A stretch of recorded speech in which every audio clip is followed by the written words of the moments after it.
આપ સૌને મારા પ્રણામ. સરદારની વાત કરીએ ને ત્યારે સૌથી મજાની વાત એ છે કે કુટુંબ જીવન કેવી રીતે જીવી શકાય એવું જો કોઈ એક નેતા પાસેથી શીખવાનું હોય ને તો એ સરદાર છે. પોતાના દીકરાની બાબા ગાડીને કોર્ટમાં લઈ જતો માણસ નડિયાદની કોર્ટમાં કાંતિભાઈની બાબા ગાડીને લઈને જતા અને આ રાજમોહન ગાંધીએ પોતાના પુસ્તકમાં નોંધ્યું છે. દીકરી મણિબેને કહ્યું કે સરદાર તો મારી મા પણ બન્યા. અને પ્યારેલાલજીએ પોતાના એક પુસ્તકમાં લખ્યું છે કે સરદાર જ્યારે મણિબેનને મુંબઈ જતા હતા અને સ્ટેશને મૂકવા ગયા ત્યારે એમણે જે પ્રકારની ભલામણો કરી એ એક મા કરતાંય વધારે હતી કે એને આમ નથી ભાવતું, એને આમ નથી ગમતું, એ ઓછું બોલે છે, એનું આમ ધ્યાન રાખજો. ત્યારે સમજાય કે કૌટુંબિક જીવન એ કોઈ એક સ્ત્રીનું કે કોઈ ગૃહિણીનું જ પોર્ટફોલિયો નથી. પુરુષ પણ કૌટુંબિક જીવનમાં બહુ જ પ્રદાન કરતો હોય છે, કરે છે. સવાલ માત્ર આપણે જ્યાં ઊભા છીએ, જે જગ્યાએ ઊભા છીએ આજે ટ્રાન્ઝિશનના પીરિયડમાં, યુગ બદલાઈ રહ્યો છે ને આપણે કેટલા નસીબદાર છીએ. તમે વિચારો કે આપણે ધોતિયા પણ જોયા ને આપણે જીન્સ પણ જોયા, આપણે બ્લેક એન્ડ વ્હાઇટ ટીવીની પહેલાંનો સમય પણ જોયો, આપણે ટ્રાન્ઝિસ્ટર રેડિયો જોયો કે જે આમ બટન ફેરવીને તમારે મેળવવો પડે, અને હવે આપણે એવો રેડિયો જોયો કે આટલો જ તમે કાનમાં ભરાઈ દો એટલે વાગ્યા કરે. તો આ જે યુગ બદલાયો, જે સમય બદલાયો, જે પરિસ્થિતિઓ બદલાઈ, એક જ ઇન્ડિયન એરલાઇન્સનું વિમાન, એ સિવાયના વિમાન હોય એવી કોઈ કલ્પના જ નહોતી. આવી પ્રાઇવેટ એરલાઇન્સ આટલી બધી ઉડાઉડ કરશે આ દેશમાં, આટલા ટેલિવિઝન સ્ટેશન્સ હશે.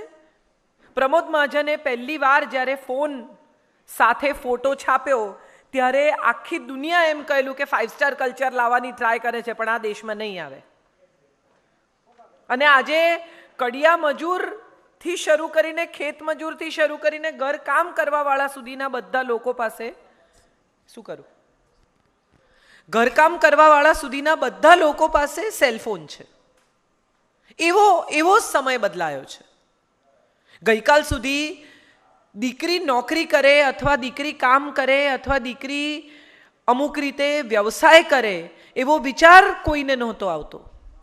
અને આજે ઓળખાણ કરાવે તો કે તમારા વાઈફ શું કરે છે.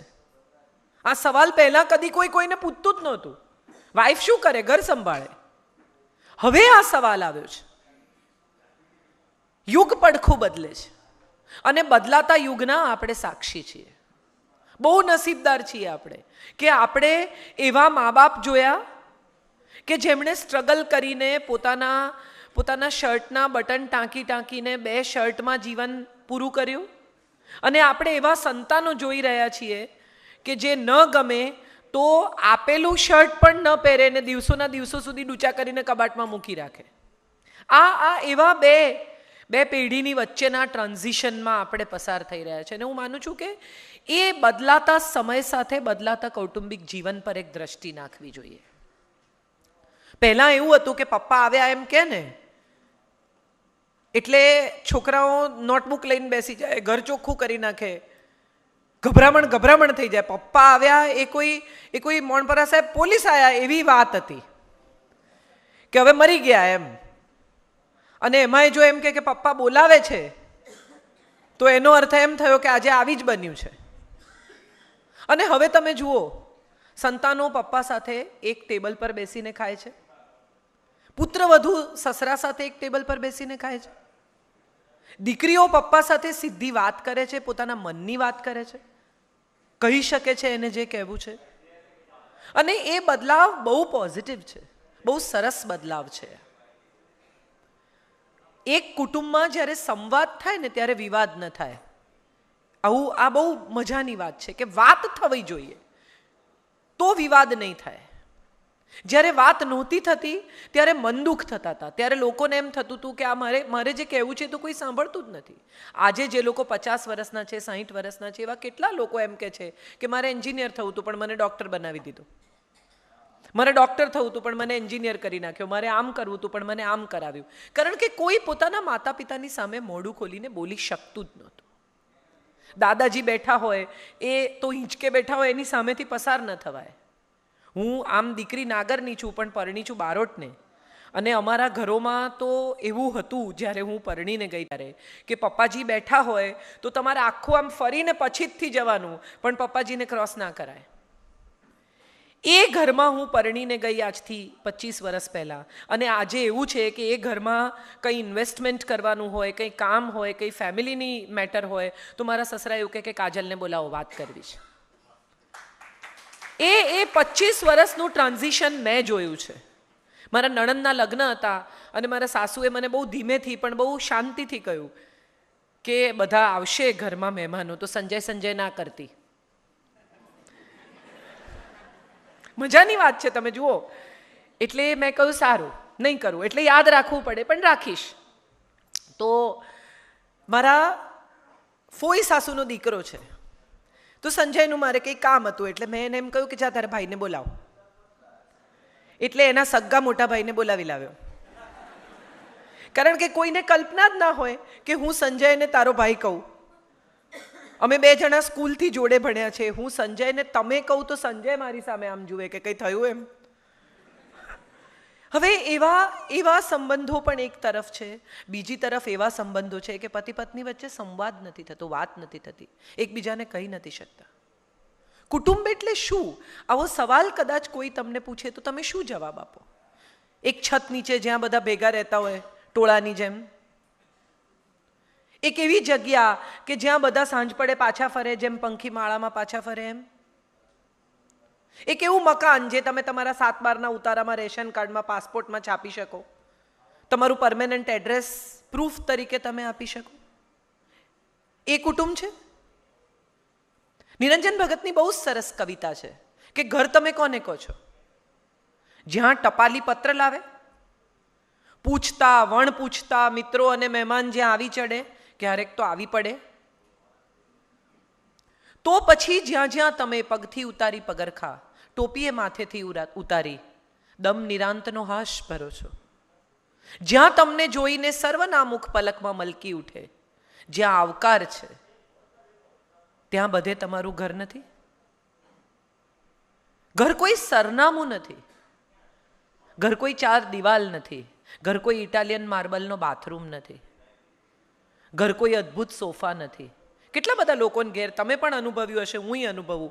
આટલા બધા કાર્યક્રમોમાં અમે જતા હોઈએ, પછી કોકને ઘેર જઈએ એટલે કે આવો તમને ઘર બતાવીએ, પછી કે જુઓ આ બાથરૂમ છે, અમે ઇટાલિયન માર્બલ મંગાયો, આમ કર્યું. પણ તમારા બાથરૂમને જોઈને હું કરું છું ભાઈ?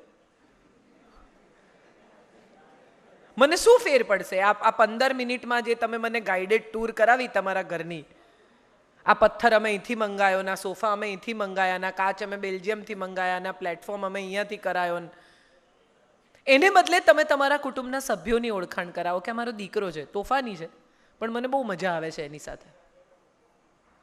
આ મારી દીકરી છે, ઓછું બોલે છે પણ પેઇન્ટિંગ બહુ સરસ કરે છે. ઘરમાં જીવતા માણસોથી ઘર બને છે. ઘરના કેટલા સુંદર ફર્નિચર છે, ઘરમાં કેટલા પૈસા નાખ્યા છે, એનાથી ઘર નથી બનતું. તમારો અનુભવ હશે કે સખત પૈસાવાળાઓના મોટા મોટા ઘરોમાં તમે દાખલ થાઓ તો તમને એમ થાય કે હવે હું અહીંથી ક્યારે ઊભી થઈ જાઉં, મને છોડાવે તો નીકળું. અને કેટલાક નાનકડા 1 બેડરૂમ કિચન હોલનું ઘર હોય પણ તમે દાખલ થઈને એમ કહો ભાભી ખાવાનું છે, હું તો સવારથી ખાવાનું મારું ઠેકાણું જ નથી પડ્યું. અને એ તમને કહે કે કાજલબેન રોટલી નથી, શાક છે, તમે કહો તો 5 મિનિટમાં ભાખરી કરી આપું, તો તમે કહો ખાખરા છે, ચાલશે. આ સંવાદ કદાચ અમુક ડાઇનિંગ ટેબલ્સ પર ન થાય પણ વગર ડાઇનિંગ ટેબલના ઘરમાં આ સંવાદ થઈ શકે. દેખાડો એ પ્રેમ નથી, એ વાત આપણે ભૂલી ગયા છીએ. પ્રેમ તો એ છે કે જે શબ્દોમાં ક્યારેક કહેવાય પણ નહીં. કેટલા બધા પતિ પત્ની હોય, ખાસ કરીને મેં પટેલોના ઘરમાં જોયું છે, બૈરા શબ્દ વાપરે. શરૂમાં જ્યારે હું તો નાગરની દીકરી પરણીને ગઈ તો મને આખો વિરોધ કે આ બૈરા નહીં કહેવાનું એમ. ધીરે ધીરે મને સમજાયું કે બૈરામાં જ પ્રેમ છે, ત્યાં જ પ્રેમ આવે છે. દરેક માણસની પ્રેમ કરવાની રીત જુદી હોય. સોફિસ્ટિકેટેડ સ્ત્રીઓ, અમારા ઘરની સ્ત્રીઓ એમ કે એ લોકો કદાચ એટલો પ્રેમ દેખાડી ન શકે, પણ જે માણસ ખરેખર, તમે જુઓ, મેં તો બહુ જ માર્ક કર્યું છે, અને આ એવી જગ્યા છે કે અહીંથી આ કહેવાવું જ જોઈએ કે જ્યારે પહેલી વાર સુરત ગયા કે બીજા ગામોમાં ગયા, અમદાવાદ ગયા અને પોતાનું કામ કરવાનું શરૂ કર્યું, આછી મૂડી, ઓછી વસ્તુઓ સાથે, ખૂબ સ્ટ્રગલ. પાટીદારોના પરિવારોમાં મેં જોયું છે કે સ્ટ્રગલ ખૂબ કરી એ લોકોએ. કંઈ નહોતું, એમાંથી આજે મોટું સામ્રાજ્ય ઊભું કર્યું છે. તો શરૂઆતમાં જ્યારે ઘરમાં પૈસા આવતા થયા ત્યારે પહેલાં માતા પિતાનો વિચાર કર્યો કે ગામનું ઘર બંધાવીએ, મમ્મી પપ્પાને સગવડ કરી આપીએ, આ કરીએ, પેલું કરીએ, બા બાપુજી સારી રીતે રહે. પછી પૈસા આવ્યા તો સંતાનોના એજ્યુકેશનનો વિચાર કર્યો કે સારું ભણાવીએ, પરદેશ મોકલીએ, એમને સારી સગવડ આપીએ, એમને ગાડી અપાવીએ. પછી પૈસા આવ્યા તો પત્નીની સાડીઓ, પત્નીના દાગીના, પત્નીની વસ્તુઓ. હું કેટલા બધા એવા પટેલ પરિવારોને ઓળખું છું અંગત રીતે કે બહાર જતા હોય અને સવારથી પહેરેલું શર્ટ હોય ને પત્ની એમ કે બદલી કાઢો ને, તો એમ કે ચાલે, હવે મને કોણ જોવાનું છે, તું સાડી સરસ પહેર. પત્નીનું આખું વોર્ડરોબ ભર્યું હોય અને પતિનું એક જ ખાનું હોય, અને શર્ટની સર્કિટ બી એવી જ રીતે ચાલે, જે ઉપર હોય લઈ લેવાનું એટલે પાછું છેલ્લું ઉપર આવી જાય. બધા પપ્પાઓ આવા હોય છે કેટલા બધા પરિવારોમાં. ગંજી ફાટેલું હોય અને પત્ની એમ કે આવું કેવું પહેરો છો, કોઈ જુએ કે કોઈ કોણ જોવાનું છે, તું જ જુએ છે ને. આ પ્રેમ છે, પણ આ સમજતા કદાચ થોડો સમય લાગે છે. કેટલા બધા પાટીદાર પરિવારોમાં હું જોઉં કે દીકરીને અમુક રીતે ડિસ્ટન્સ પર રાખે, બહુ વાલ ના કરે, બહુ આમ શરીરે અડે નહીં પિતા, પણ એ જ પિતા દીકરીના માથે હાથ મૂકે ને તો તમને એવું સમજાય કે આ હથેળીમાંથી રીતસર વાલનો વરસાદ થાય છે. એની આંખમાં, એના શબ્દમાં, એના ચહેરા પર તમને દેખાય કે આ વાલ છે. અને હું ઘણીવાર કહું છું કે પાટીદારો બહુ અદ્ભુત લોકો એટલા માટે છે, સરદાર સહિતના, કે જમીન સાથે જોડાયેલા લોકો છે. એમને બીજનું મૂલ્ય ખબર છે. મોટા ભાગના લોકો છે ને બીજને ચૂંથી નાખે, ડિસેક્ટ કરે, અંદર શું છે, 2 ટુકડા છે, 3 ટુકડા છે, પીળું છે, ધોળું છે, કાળું છે, લીલું છે, આ બધામાં બહુ સમય નાખે. પાટીદાર એ બીજને ચૂંથ્યા વગર એને જમીનમાં રોપીને 1,000 કરે છે. આ એની આવડત છે સાહેબ. તમે જુઓ, અમેરિકા જેવો દેશ પટેલોથી બીવે છે. જ્યાં પટેલ અટક વાંચી કે એની આંખો 4 થઈ જાય. કેમ જવું છે? કેમ કે એને ખબર છે કે આ એક જશે ને તો પાછળ આખો દેશ જશે. તમે બ્રુજ, બેલ્જિયમ હું ગઈ, મેં જોયું કે ત્યાં એ લોકોના પેલું બ્રુશ, શું કે છે, બુર્શમાં ગુજરાતી ખાવાનું મળે, ગુજરાતી જ બોલાય. બિચારા જ્યુઇશ તો ભૂલાઈ ગયા છે. પાલનપુરી, જૈન અને પટેલો આ લોકો ત્યાં રાજ કરે છે સાહેબ. કબજો જ લઈ લીધો છે, રીતસર કબજો લઈ લીધો છે. મોટેલ્સ, તમે અમેરિકાની કોઈ પણ મોટેલમાં જઈને ઊભા રહો, કોઈ પણ ફ્લેગ હોય, એમાં એક પટેલ તો હોય ને હોય. હું તમને એક બહુ અદ્ભુત દાખલો આપું, બહુ ઇન્ટરેસ્ટિંગ.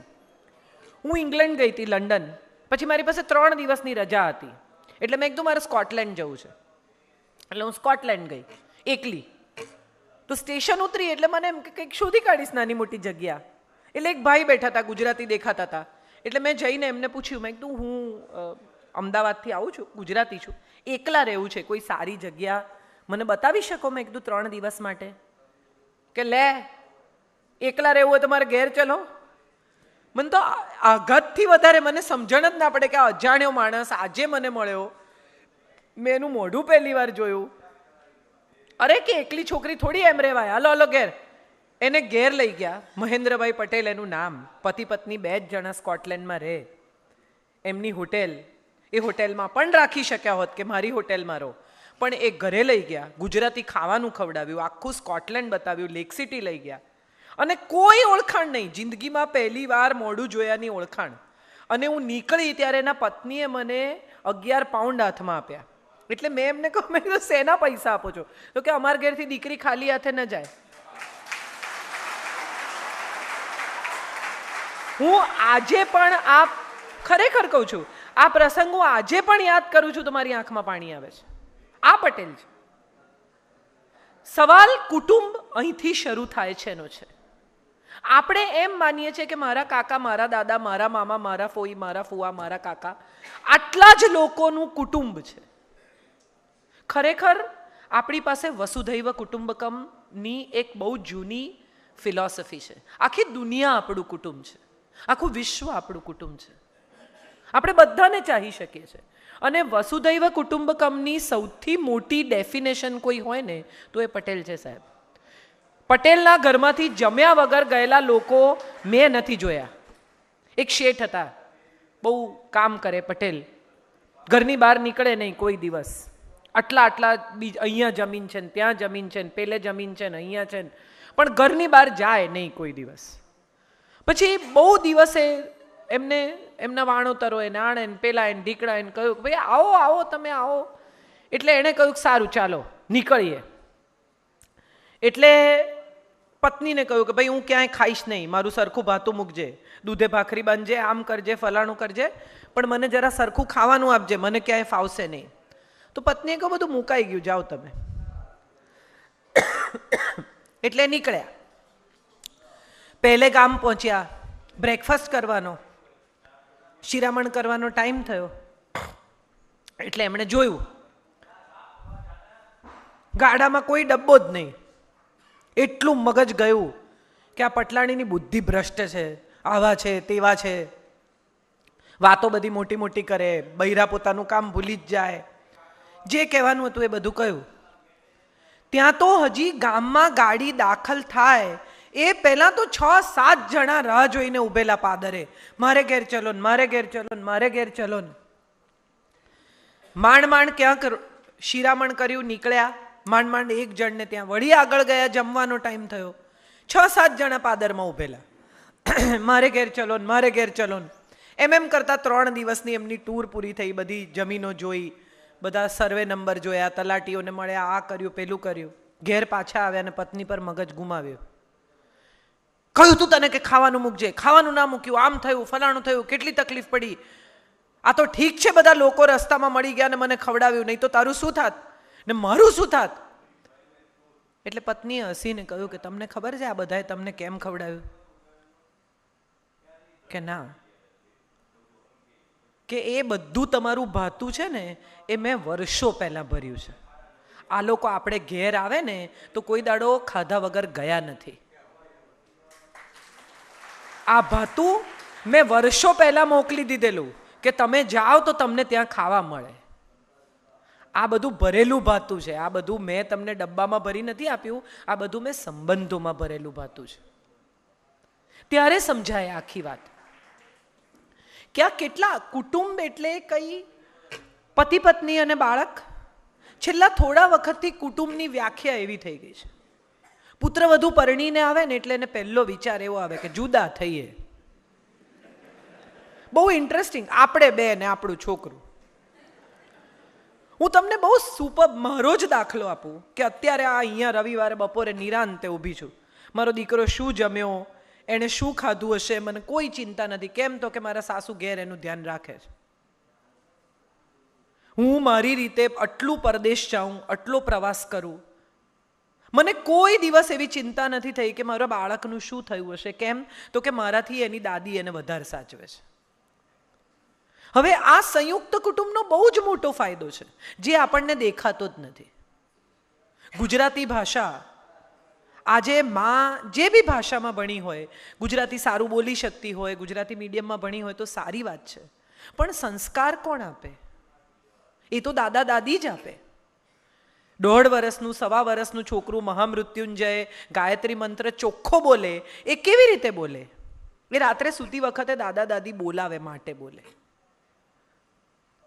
અને એ હમણાં ન સમજાય કદાચ. 16-17 વર્ષનો છોકરો ક્યાંક ફસાય, ક્યાંક તકલીફ થાય અને ત્યારે જ્યારે મહામૃત્યુંજય આપોઆપ જાપ નીકળે એના મનમાંથી ત્યારે એને યાદ આવે કે ઓ આ તો દાદાજીએ ત્યારે શીખવાડ્યું. ઈશ્વરથી મોટી કોઈ શ્રદ્ધા જ નથી, પણ આ શ્રદ્ધા રોપી કોણે?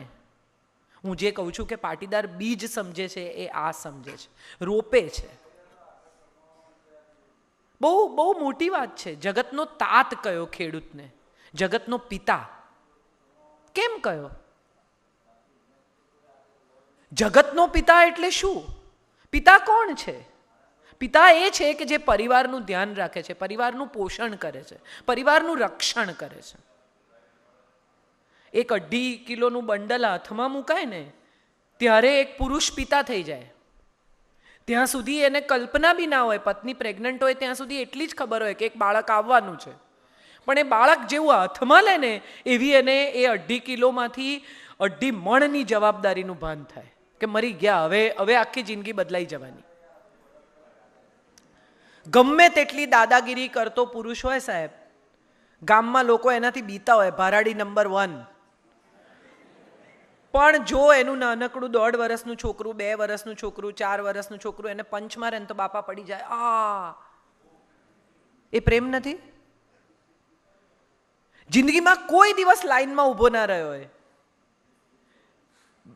કોઈ, એટલે કોઈ એમ બહાર ખાવા જાય તો એવું કે ના આટલી બધી ભીડ હોય તો હું નહીં ખાઉં. લગ્નમાં હાથમાં પ્લેટ ના લેતો હોય એવો પિતા ચૂપચાપ એડમિશનની લાઈનમાં હવારથી લાગી જાય. આ પ્રેમ નથી? જિંદગીમાં કોઈ દિવસ જેણે ગાડીમાંથી પગ નીચે ના મૂક્યો હોય એ છોકરાની સાયકલ પકડીને પાછળ દોડે. જેણે જિંદગીમાં કોઈ દિવસ નેલ પોલિશ અને લિપસ્ટિક બે બાજુમાં પડ્યા હોય ને તો એને ખબર ન પડે કે આ કયો નેલ પોલિશ ને કઈ લિપસ્ટિક. પણ દીકરી લઈને આવે ને નાનકડી 2, 5, 6 વર્ષની કે લો પપ્પા મને લગાડી આપો, તો ભલભલા પિતા માથું નીચું કરીને દીકરી નેલ પોલિશ લગાડે. આ પ્રેમ નથી? કુટુંબ આ જ છે. મોટી મોટી વાતો, મોટી મોટી ભાષા, મોટી વ્યાખ્યાઓ એ કુટુંબ નથી. કુટુંબ તો ઝીણી ઝીણી વાતોમાંથી બને છે, ઝીણા ઝીણા સુખોમાંથી, ઝીણા ઝીણા દુઃખોમાંથી, ઝીણી ઝીણી બાબતોમાંથી ભેગું થઈને જે એક જીક્સો, એક ચિત્ર બનાવે છે એ કુટુંબ છે. અને દુનિયાનું કોઈ કુટુંબ એવું નથી સાહેબ કે જ્યાં સુખ જ સુખ હોય, જ્યાં બધાના મત એક જ હોય. વિશ્વમાં ક્યાંય એવું કુટુંબ વસ્તુ જ નથી. જેને આપણે ઉત્તમ કુટુંબ કહીએ, ઉત્તમ પિતા કહીએ, ઉત્તમ પુત્ર કહીએ, એવા રામના ઘરમાં બી ડિસ્પ્યુટ હતા, કૃષ્ણના ઘરમાં એ ડિસ્પ્યુટ હતા. એનો સગ્ગો ભાઈ બલરામ એ કેટલી બધી શરાબ પીતો હતો. એનો સગ્ગો દીકરો સાંબ એ એની વિરુદ્ધ ગયો. સાંબ પોતાના પેટમાં મૂછળ બાંધીને, તગારું બાંધીને જાય છે દુર્વાસા પાસે, દારૂ પીધેલો કૃષ્ણનો દીકરો, સત્યભામાનો દીકરો, અને જઈને કહે છે કે આ પ્રેગ્નન્ટ છે, આને શું અવતરશે? અને દુર્વાસા ગુસ્સે થઈને એને કહે છે કે આને મૂછળ અવતરશે અને એને કારણે તમારા આખા યાદવ કુળનો નાશ થશે. એકચ્યુઅલી મૂછળ અવતરે છે, તગારું ખોલે છે તો અંદરથી મૂછળ નીકળે છે. મૂછળ એટલે જેનાથી દંડ પી લે તે.